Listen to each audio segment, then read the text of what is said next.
Welcome to a new edition of the Neon Jazz interview series with Canadian tenor saxophonist and jazz veteran Cory Weeds. Over the course of our conversation, he spoke passionately about a life he has dedicated to jazz. For 14 years, he ran the very successful Cellar Jazz Club in Vancouver, and that filled the world with many tasty memories and gigs. These days, he is busy as ever as a recording artist and orchestrating a whole host of jazz magic. On the verge of his 10th studio album with the Jeff Hamilton Trio called Happy Maddness, this is exactly what we delved into. It's all a part of the big picture. Dig this interview, my friends. First of all, thank you for taking some time to talk with me today. I appreciate it. Of course, I love talking, as you'll soon find out. Right on. So what I'm going to do is I'm going to jump in here, and I want to get an idea of what has been going on with you lately. Well, I'm not sure you have enough time. Well, there's lots going on lately. I guess the biggest thing is that I'm a full-time member of Coastal Jazz, and Coastal Jazz is most known for the production of the Vancouver International Jazz Festival, the TD Vancouver International Jazz Festival every year. I had been working part-time with them since about, I guess, around this time last year, and doing a series of concerts for several years. Coastal was kind of out of the year-round programming game. They were focused mostly on the festival programming. And a lot of, one thing led to another. I actually applied for the executive director position that came up at Coastal Jazz, which I'm thankful I didn't get. And I think going into that whole process, I knew I wasn't going to get it, and they knew that I wasn't going to get it. But I think it was an interview process that was, that had some sort of ulterior motives, if you will, just to find out if I would be a good fit, for their organization and to get to know me a little better. Although we've had a relationship, it was, I got to know the board and I got to know the key players. And so anyways, what came from that was they hired me on a part-time basis to produce a year-round concert series, which I was kind of already doing, but they took it and put it under the Coastal Jazz banner. And from there, it developed into a bit of a role that they sort of titled Education and Outreach, was sort of a second part of the job. And we were lacking the third part of that job to sort of make it a full-time paid position at Coastal. I was approached about 5 months ago by a local club, and I'll save you the long, sordid details, but they wanted me to take over the entertainment programming, and it just wasn't something I wanted to jump back into. Especially, it was a really good opportunity if I was 25 and had no kids and no mortgage, but it was a lot of risk, and I was like, it's a great opportunity, but it's just not the one that I want to jump into. And so what I said was, I need to introduce you to the folks at Coastal Jazz, who are a nonprofit society, and they need to hire me and pay me to basically run it, because they don't have anybody in their fold that could do that. And it would be great for both parties in that, A, I would have a full-time job. B, on the Coastal side, they would be really invested in local programming and year-round programming in a way that they never have before. And so the long and short of it is that they jumped at the opportunity, and we're opening a club starting October 8th, and it's going to kind of be a new hub for Vancouver jazz and blues music, which it hasn't had since the Cellar closed, about a year and a half ago. So, that's what's been happening with me, and I continue to run the label, and I continue to play, and I continue to book tours, and I'm in the middle right now of sort of facilitating a Lewis Hayes and Cannonball Adderley Legacy Band tour. They're out here on the West Coast, so I'm kind of taking care of them for the next week or so. So things are busy as usual, so it's good. It's all good stuff. Yeah, absolutely. And it did say in your bio that in November 2016, your 10th album, Happy Maddness, is going to be coming out. Is that still on track? I forgot about that. Yeah, that is coming out, and that's a big one for me. That was I'm excited about that record. I'm really thrilled how it turned out. if you look through my discography, you can see, the sort of angle that I've taken on a lot of my records. I have a lot of special guests, and I've been very fortunate to be presented with a lot of opportunities. I've created a lot of opportunities, I guess, for myself too, but, to have special guests from New York, whether it's featured with local musicians who I'm very proud of and very happy to have had the opportunity to record with, but other opportunities present themselves where I get to record with the cream of the crop. And the Hamilton one was interesting because, I struck up a relationship with Jeff and the guys after presenting them in Vancouver, and they're wonderful. They're wonderful guys, especially Jeff. Jeff and I really hit it off. We have the same sense of humor, and we have a lot of fun. But that trio is a very, I don't know what the word is, but it's a very sacred thing, especially to Jeff. And they have a thing, and to approach them about recording and conceptualize a recording, adding a saxophone player was something that was a hard thing for me to approach, but Jeff was very open to it. And then it was, how am I going to go into this situation and feel like I'm not I guess in this case a fourth wheel, but how am I going to feel a part of this trio instead of just, this is Jeff's trio with some saxophone player from Canada, And so I was quite worried about it. So I started talking with Jeff, and I started talking with Tamir about tunes and arrangements. And Tamir did 4 or 5 arrangements. I did one, and Jeff did one, and then a couple other tunes where there's one Jeff original that's going to be on there called Max, and then there's a tune that Jeff and Tamir had played with the Clayton brothers called Blow Your Horn. And so that's sort of the material. So we had no time to rehearse or anything with the band. I mean, Tamir and Jeff sent their charts up, and I worked the local rhythm section into the ground playing these tunes because, as you'll hear, when you get the record, it's intricate. It sounds really easy, and one thing I found when I got these arrangements is I wanted to do an arranged record. I'd never done that before. I had done sort of the standard, hey, let's just work out an intro, maybe a shot here or there, and let's go record. That's what I did with Mayburn. That's what I did with Condition Blue. I really wanted to try my hand at a tightly arranged record where it was the focus was almost more on the tune than it was on the blowing. But what ended up happening was I kind of got more than I bargained for because Jeff and the trio make it sound so easy, so I got these charts. And I was like, oh, my God, this stuff is really difficult. And so I worked this local rhythm section into the ground. I booked a bunch of gigs, and we played the stuff. And I flew down to Los Angeles, and we met at the studio, and we rehearsed for the first day for about 7 hours.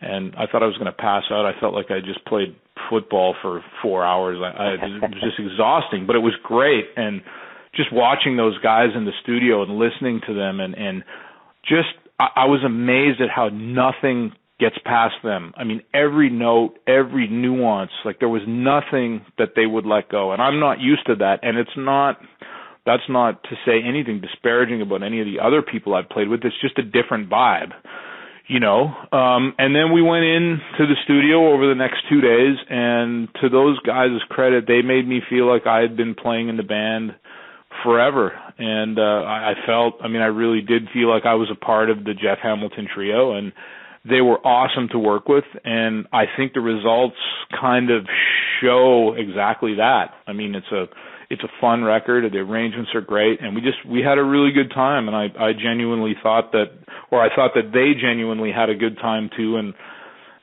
it was just a really pleasurable experience. It was an experience that I thought I was going to be quite nervous about, but man, when we rehearsed and I just got there and I was super comfortable and I just was like, oh, okay, I'm just going to sit here and have a good time. Look at that. I'm playing with the Jeff Hamilton trio, relish it and go have a good time.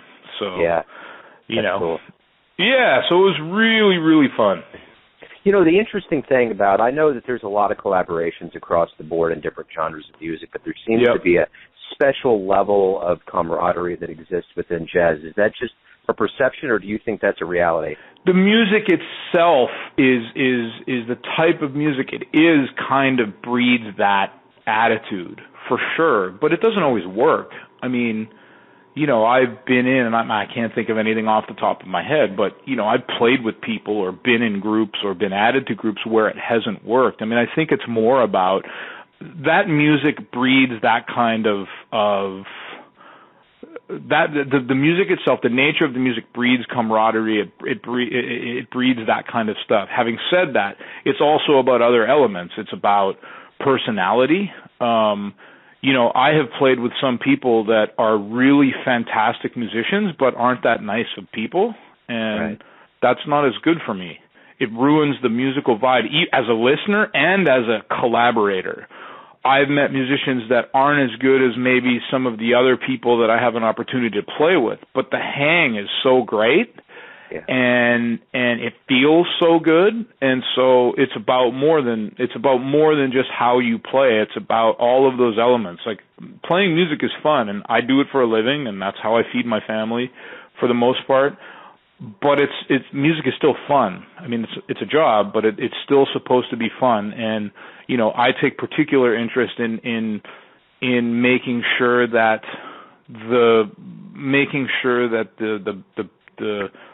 the audience is having fun and the audience is enjoying it. And so all those things are important. So I think the music breeds that, but just because you're playing jazz doesn't mean the camaraderie is going to be great and everything's going to be wonderful. I think you have to work hard at that kind of stuff. But I kind of knew after I didn't just ask Jeff Hamilton one day, hey, I'd like to record with your trio. I mean, it came after presenting him here in Vancouver for 4 gigs, like 2 separate times, and then talking to him when he was here another time with a different group, talking to Tamir and kind of getting to know them a little bit on a personal level and feeling like, you know what, I think this would be a really good experience. And if I wasn't feeling that, I wouldn't have done it. I wouldn't have done it just so I could record with Jeff Hamilton. It has to be, a cool thing. And I remember, to use, and I'm probably talking way too long, but, my record with Harold Mayburn, I mean, I remember Harold came to Vancouver with Eric Alexander. The first time he came was Mike DeRubo. And this was about 7 years ago. And I was just like, wow, I am not... And the hang was great, but I'm like, I'm just not, I don't feel ready to do it, with Harold. And it was never a goal of mine necessarily to record with Harold Mayburn. I mean, I would have loved it, but I was just like, wow, his music is so powerful, and I don't really know how I fit into that. Then over the years, I got to know him, bringing him back to Vancouver. I sat in a couple times with him, and then I started to feel really great about everything. And Harold is one of the most wonderful people I've ever met. So for our 13th anniversary at the Cellar, that's who I got. And we, of course, did this tour and made this record. And it has to happen very organically for me in order to do a record. I'm not just going to call up somebody one day and say, hey, I think it'd be great to have your name on my record. Let's do it. It has to be a personal fit. It has to be a musical fit, and it has to be a personal fit, and it has to be something that I think is going to work. And my track record in terms of choosing those things and using that judgment has been almost perfect. I don't think I've done anything that's been like, you know what, that wasn't a good choice. So, that's kind of the way I think about those things. Yeah, absolutely. So let me ask you this real quick. I'm going to come back to the beginning of your life here, and I want you to talk to me about growing up in Canada, what kind of jazz you saw, and how did you get to that jazz brain part of you where you were like, this is what I want to do? Well, so I grew up in a musical household. I mean, I think I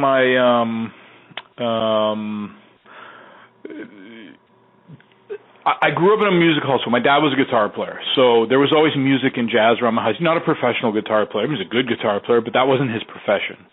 So it was always around my house. I took piano lessons. Never liked jazz. I was a typical teenager. I wanted to do everything, that my dad, I didn't do anything my dad wanted just because I was a teenager being a pain in the ass.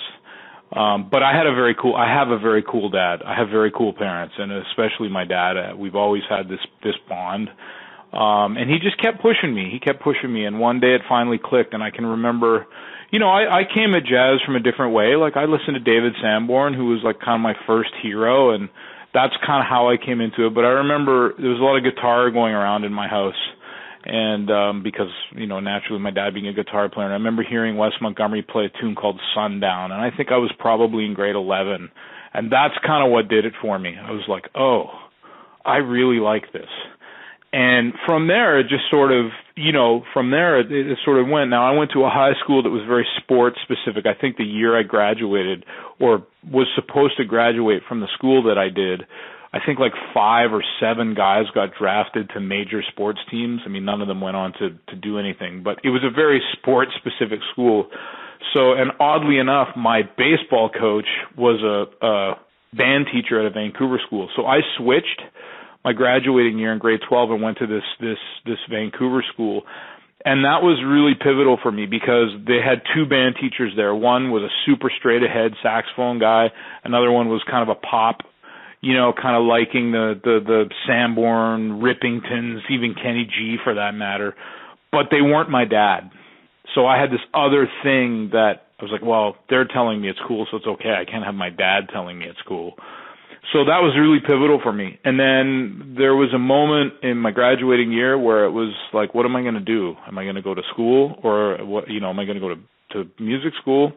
And so it was either going to be business school or music school. And my dad said to me, I will pay for your first year if you go to music school. But if you go to business school, you're on your own, which is really, it's crazy when you think about it. It's the complete opposite of what you would think.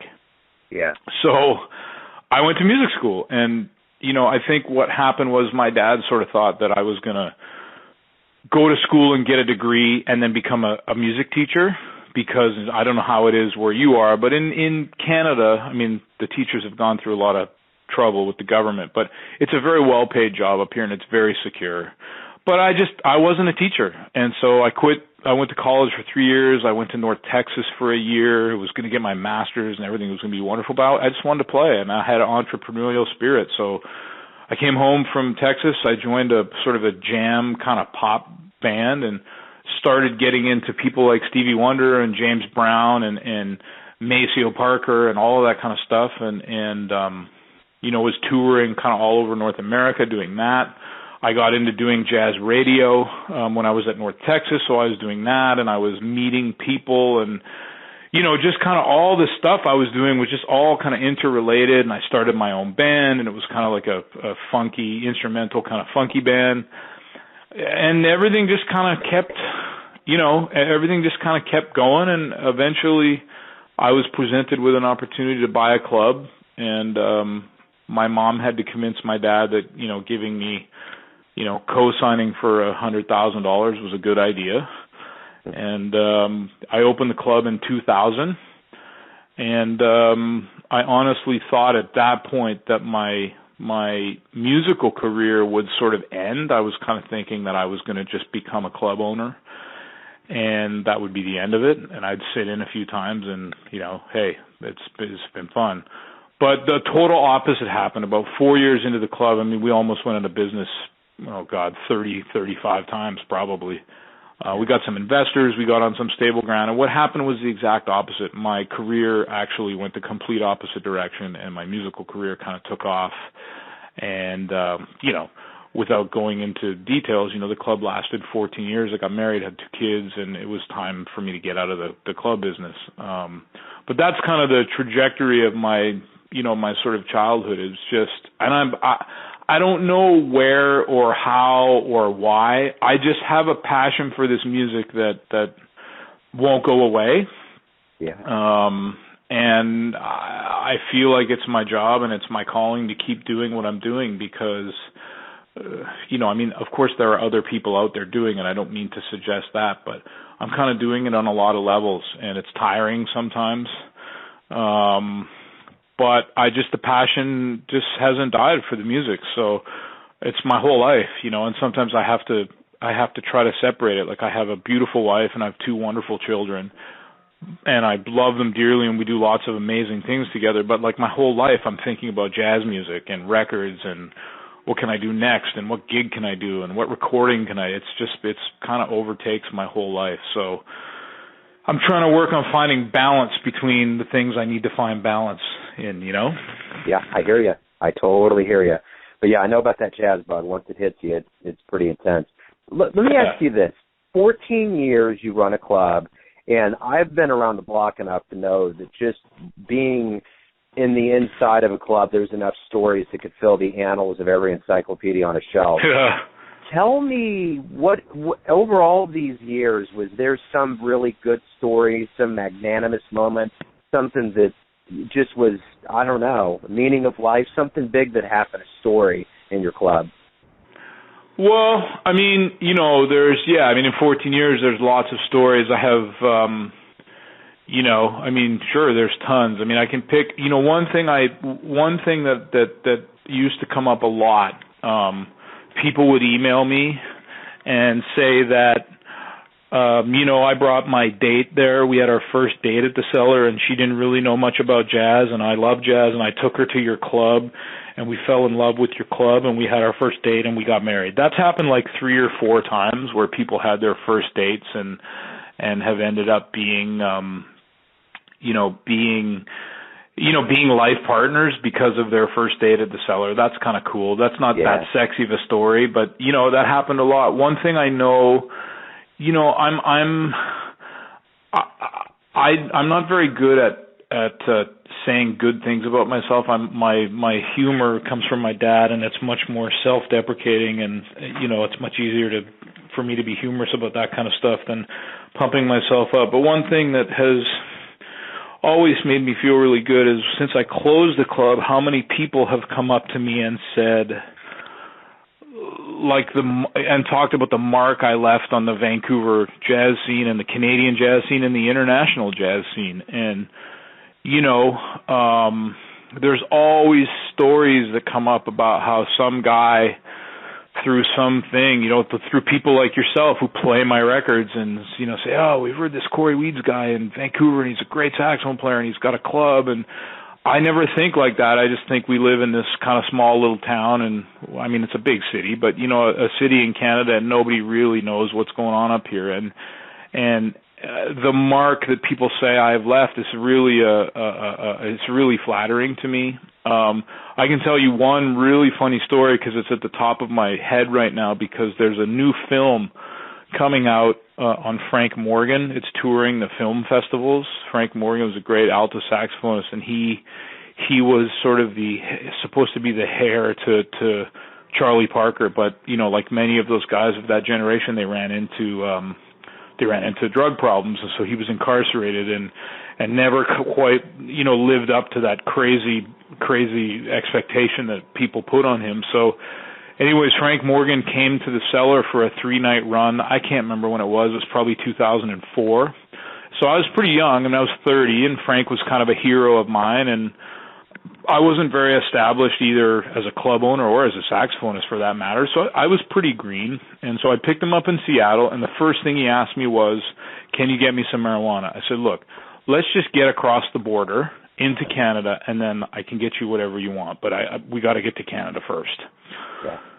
So I got him in there, and we got him into the country, and I got him what he needed, and we had 3 nights of amazing music. And Frank was a little tough to deal with, but it was cool. The music was good, and on Monday I picked him up at the hotel to take him back to back to Seattle, so we have to cross the border. So I just said, hey, Frank, just to make sure, did you get rid of whatever it was that you had? And so he pulls out this bag of marijuana, and there's a little bit left. I'm like, look, man, you can't, you got to get rid of that. He's like, well, how about I just smoke it? And, I'm 30 years old. I've got my hero in my car. I didn't have the guts to say, look, no, man, that's not cool. So I'm like, yeah, whatever, just get rid of it. So he does it. So now there's me, this young, and I hate to say it like this, but this is how the people at the border are going to view it. There's this young white guy with an older black man in his car who's now, his eyes are totally bloodshot.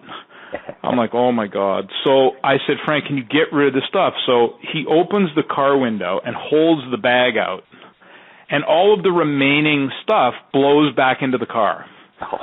I'm like, oh, my God. So now, and he's high. So I'm at the side of the road, brushing this stuff out from my car. I mean, what I should have done is said, look, we got to go get this car detailed, and then I'll take you to get your flight. But I was too young and too stupid to, I'm like, I don't want to cause a problem. Yeah. I'd rather just go to jail.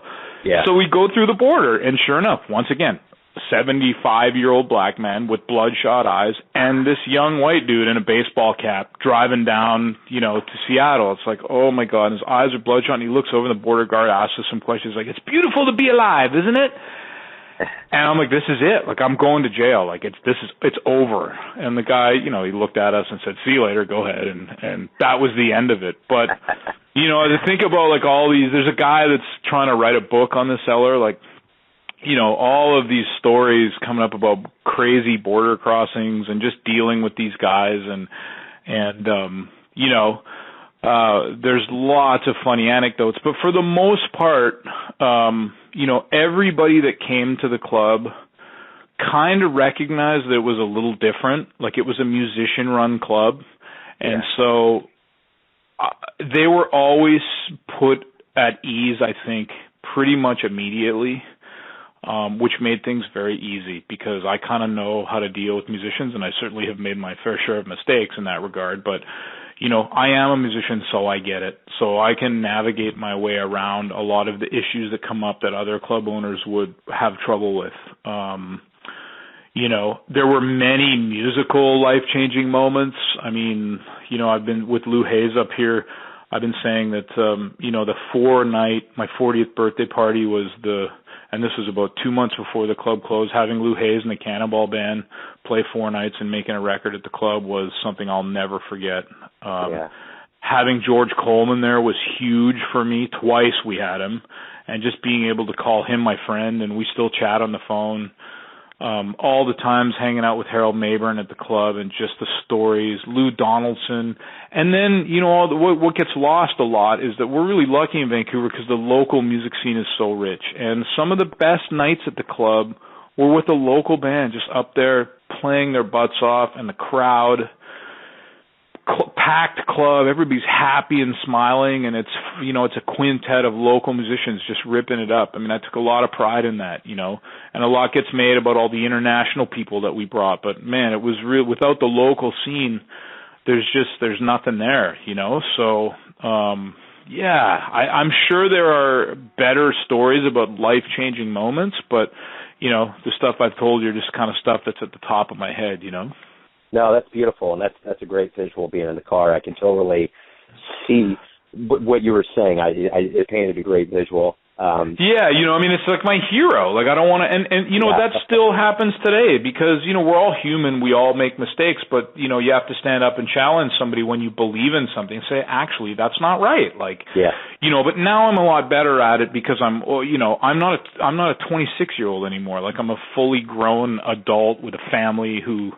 is a relatively intelligent person who, has some experience. So, but it's been hard for me I always pick, because I always hang out with people that are older than me, and all my musical heroes, of course, are older than me. I always feel like I'm a young guy. And there's just some things that aren't okay. Right. You can't do that. Like, you just can't do that, but, lesson learned and nothing happens, so it's all good. Well, no matter how big you get, you're a human, and everybody can respect that has smarts. And, there's something to be said about wisdom. Once you get to a point where you grow up and you have a family, you have kids, you have things, it changes. It's just all of that past, that laissez-faire kind of thing tends to kind of take a back seat, so. I can dig it. One thing I did want to bring up that sure. After all of these years at the Cellar, the Mutual Musicians Foundation is here in Kansas City, and I remember I went in there to interview the executive director. When I came in, they said they just had a paranormal crew that left. They got such a strong reading because that place had everybody under the sun that came through. I mean, from Charlie Parker to Art Blakey, you name it. Yeah. They've been through that door. So this is my question to you. As you were getting towards the end of running the club, did you have kind of a palatable vibe of, like, good feelings because of all the souls that floated through that doorway? Yeah, I think so. I do. I was able to. What was kind of neat for me was, and this was not by design. It was more by fluke. I was, we're in the music business, and there's a lot of perils that come with that, like drinking and all of that kind of stuff. And when you own your own bars, those things kind of go hand in hand. So every year, a couple times a year, I just, I'm just going to stop. I'm just going to stop for a little while and just not have anything to drink. I don't have a problem, but I just want to stop just because for me, it's a good reminder to kind of clean out, and it's a good reminder to remind yourself that you can stop. So my point in telling you this is that about a month before the club closed, I was going through this health kick. So I wasn't drinking, and I was not going to start on my last night because for a couple of reasons. One, I just hadn't been drinking and didn't feel like drinking, but two, I really wanted to make sure that I could soak up what was happening, and really in a really natural way, rather than a substance induced. Yeah, man, everything's great. I really wanted to suck it up, take it in and suck it up, and just, and so that's what I did. And I was really able, for one of the very few times in my life, be able to slow the pace down and just go, wow, like, do you realize what happened in this club, like, over 14 years, and the things that you did that not very many other 85-seat club owners, on the West Coast could do? Yeah. And so, and that feeling carried the whole thing about, it was very scary for me to close the club. It was never, oh my God, did I do the right thing? I knew it was the right thing from the second I made the decision, and I didn't question it. Not one time. I can honestly say I never questioned it one time. It was right. It's still right. I don't miss it. But it was scary. Like, what am I going to do? And it was like, look, you took care of the music, and the music is going to take care of you because it has to. And I felt like I have so much goodwill built up that something has to happen. And there were scary moments. There have been many scary moments in the last year and a half, and my job with Coastal Jazz is not a secure job by any stretch. But I feel like the year and a half I really was taking care of the music. I got a ton of opportunities, gigging a ton, and my family was no worse off, in the year and a half I was closed and to now. So, I got so many good vibes from the people that came through those doors, and I think about those times really fondly, and the friendships that I made, and some of the fights I had, and some of the stuff that went wrong, and some of the things I could have done better. But now, being away from it, I can look at it and laugh and just say, it was a crazy 14-year run. It was crazy, and it was never boring, and there was always something going on. And that's what makes it so great.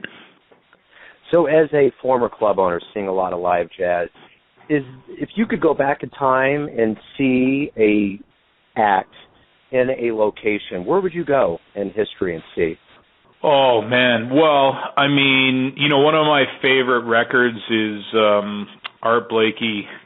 And I got to make sure it's right because they have similar titles. But the Art Blakey record, Live at the Jazz Corner of the World, with Hank Mobley and Lee Morgan and Bobby Timmons, and that was at Birdland. Now, I'd never been to that incarnation of Birdland, so I don't even know what the inside of the club would be like. But if I could be there for any gig, that's where I'd be. Because that music gives me, Hank Mobley is my favorite saxophonist without question, and that record just excites the hell out of me. Every time I listen to it, it's almost like it's brand new. So that would be where I want to be. I think there are more seminal recordings like Train at the Vanguard, or Bill Evans at the Vanguard, or Charlie Parker Anywhere, Monk at the 5 spot. But for me personally, what excites me would have been to have seen that band at Birdland, playing that music, just Coolin' and Chicken and Dumplings and all the stuff from that record just puts this huge smile on my face. So that's an easy question for me to answer. Yeah, absolutely. So you've obviously had a lot of teachers in your life, a lot of inspiration. Mm-hmm. Who would you say has taught you the most? Well, my dad. My dad, I think indirectly, my dad's taught me a lot about the music. It was him that got me into this whole mess. As far as musical teachers, wow. There's somebody that you may not be familiar with by the name of George Robert. He's a Swiss alto saxophonist who was like my first kind of hero, my first international hero. He lives in Switzerland now. He became a huge friend of the family He was a huge influence on me now. And I learn a lot from my peers. One of my best friends is a wonderful tenor saxophonist, and you probably have his record if you have my stuff. His name is Steve Caldestad. Yeah. And so he's a dear friend. He's a really wonderful saxophonist, and just a really good person. And I can honestly say I've learned a lot from him. I've been working a lot with Vincent Herring, and, Vincent is another mentor of mine, somebody that I've looked up to for a long time, and we have become friends. And Vincent is a very even-keeled, very experienced, and just very even-keeled kind of guy. And I'm a very fiery, passionate, reactionary, defensive, I'm all those things. And so getting to know him a lot over the last several years has been really good for me. And then I think the last one is somebody that passed away, and you probably have this record as well, the Jill Townsend Big Band record that you should have just gotten. Yeah. The music of Ross Taggart. Ross was a tenor saxophonist and a pianist, and he was the first guy I told that I bought the club 15 years ago. He was my hero, and he was only 5 years older than me, but when I was young, 5 years a big difference. Now it wouldn't be that big of a difference. I mean, if he was alive, he would be 47, and I'm 40, almost 42. But back then, in high school, and he's 5 years older, that's a big gap. And Ross always treated me. I told Ross I was going to produce his first record. I told Ross I was going to open a jazz club, and he never went, yeah, whatever, kid, you don't know what you're talking about. He was always encouraging, and when he passed away, it left such a huge hole that will never be filled ever again. That recording, I think, has done a really good job at sort of not filling the hole, but kind of, I don't know, it was just a nice project, and it was something that I was very involved in. I mean, it was my idea, and I raised all the money, but it involved a lot of the people that were close to him, and so Ross was a big teacher and mentor for me as well. So it's kind of hard to pick one over the other because there's so many phases in a musician's and a club owner's life. I've been very blessed to be surrounded by a lot of people that care about me, both personally and musically. I feel very blessed to have so many great people in my life that have guided me and kept me on track. And not that I would have fallen off track, but it's always good to have people that keep you humbled and keep you on the right path. And I certainly have had a lot of those. Right on. Let me ask you this. What's the greatest thing about waking up every day for you? Well, the greatest thing right now for me waking up for me every day is when my daughter runs in and gives me that big smile. She's a real daddy's girl. Nice. So I look forward to that every morning. She runs to my side of the bed, which is very cute. And, so my family, seeing my kids and my wife and my kids are fantastic. We have a wonderful, I have a wonderful relationship with my wife, and my kids are fantastic, and they're good kids. So that is first and foremost. But, and then the things that go along with that, like all the natural things, like I'm healthy and I've been lucky, but I get to make my life in jazz music. I don't, and I'm not disparaging people that do have to do day gigs, because everybody does what they need to do to be happy, and that's fine. But I don't have to teach. I don't have to be a real estate agent and have music on the side. I wake up and my whole life, like this is part of my gig today, talking to you. And then I'm going to get off the phone and I've got to run up to my son's elementary school because I'm setting up for a Lou Hayes gig that they're doing. And then I have to send a contract to Jeff Hamilton, who's coming here in November. Like my whole life is jazz. I wake up and I think about jazz, my job. And it gets hard sometimes. And I mentioned to you Steve Caldestad. One of the best pieces of advice I think I got in my adult life, or at least recently, came from him. It was a couple of years ago, or maybe a year ago. I was, I'm kind of prone to ups and downs more than a lot of people. I'm a fairly anxious person, so I go up and down like a yo-yo, and sometimes it's for no reason. I'm feeling down, and so I was having a down day.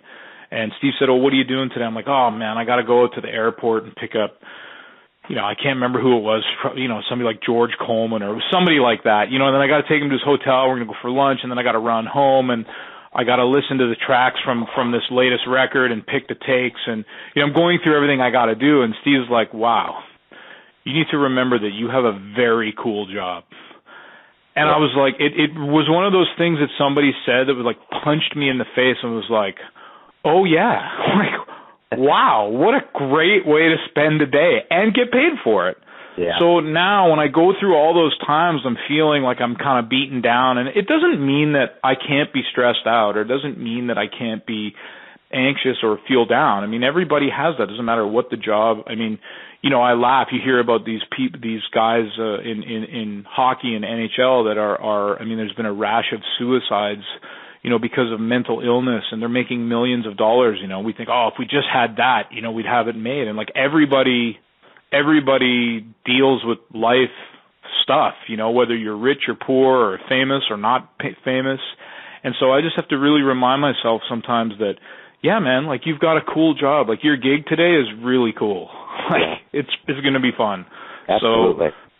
So that's the advice that's really stuck with me. And when I wake up in the morning, that's kind of what I'm grateful for. I get to do some pretty cool things. Yeah, absolutely. So up to this point in your life, at 42, you've done a lot of things that would etch a very emboldened jazz legacy for you. So this is my question, my final question, and this is by no means a swan song, but it's more of, what are you happy that you've done to the world of jazz, that you've left, and what do you want to ultimately, in say another 40 years, leave as your legacy, the Cory Weeds legacy to jazz? Well, I think, I mean, that's a question that sort of comes up a lot, like what's next or what, and I don't have like, I remember when the club was still open, like, okay, let's sit down and work on a 5-year plan. Like, what do you want? Where do you want to be in 5 years? I'm like, I don't know. I want to be doing the same thing I'm doing. Like, I don't need a 5-year plan. I don't need things to be better, bigger and better. I mean, maybe I'd like to make more money, and I don't know, maybe I'd like to have 120 seats. But like I want to just keep doing what I'm doing and supporting my family and being involved in this music and keep looking at keep creating opportunities for myself and then strategically deciding which ones to take and not take, creating opportunities for other musicians, and just keep doing what I'm doing. And if I do that until I'm 80 or 70 and I'm healthy, and that's what I want to do. As far as my legacy or maybe what I've left, I mean, I just want to be a guy. I just want to be a guy that I want people to say he did a lot for the music. He did a lot for the music in Vancouver, and his passion never died, and he just, he served the music. He did a lot for the music. I don't, if I die and somebody decides to write a book about me, then great. I mean, I'll take compliments, but nobody owes me anything, and I don't owe anybody anything. So, I did a lot of good work for people, and people did a lot of good work for me. And at the end of the day, I think it's all come out in the wash. So I want people to just say that I was honest and I was passionate and I was transparent for the most part, and, that I was a good guy and that I served the music. That's all I'm trying to do. Right on. Right on. Well, I could feel it for sure, and I feel it to the music. So, and hey, thank you for opening up with me today and giving me some of your time. I appreciate it, man. No problem. Great interview. I like the questions, and anytime, just let me know. As you can probably tell, I'm happy to talk about it. Thanks for listening and tuning in to yet another Neon Jazz interview, where we give you a bit of insight into the finest players in the United States, Canada, and spots all over the world, giving fans all that jazz. And thanks to the very cool Cory for his music and being a force in the world of music. If you want to hear more interviews, go to Famous Interviews with Joe Domino on the iTunes Store or visit theneonjazz.blogspot.com for all things neon jazz. Until next time, enjoy the music, my friends.